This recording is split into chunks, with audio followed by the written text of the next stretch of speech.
നല്ല ടേസ്റ്റി ആയിട്ടുള്ള ഒരു ഉണ്ണിയപ്പം ഉണ്ടാക്കി നോക്കിയാലോ. നെയ്യിൻ്റെ വാസനയും അത്യാവശ്യത്തിന് തേങ്ങക്കൊത്തൊക്കെ ഇട്ട ഒരു ഉണ്ണിയപ്പം.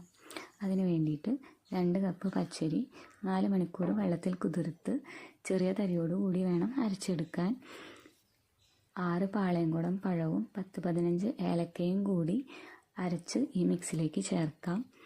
അതോടൊപ്പം നമ്മുടെ മധുരത്തിന് ആവശ്യമായിട്ടുള്ള ശർക്കര, ഒരു 300-400 ഗ്രാം ശർക്കര പാനിയാക്കി ചെറു ചൂടോടുകൂടി ഈ മിക്സിലേക്ക് ചേർത്ത് കൊടുക്കാം. അതോടൊപ്പം ഒരു നുള്ളു ഉപ്പ് കൂടി ചേർത്ത് മിക്സ് ചെയ്യാം. ഈ ബാറ്റർ ഒരു ലൂസ് കൺസിസ്റ്റൻസിയിലായിരിക്കും ഉണ്ടായിരിക്കുക.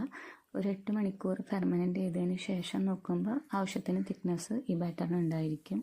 ഈ ബാറ്റർ ഫെർമനൻ്റ് ചെയ്യുന്നതിന് മുമ്പ് നെയ്യിൽ തേങ്ങക്കൊത്ത് കൂടി വറുത്ത് ചേർക്കുക.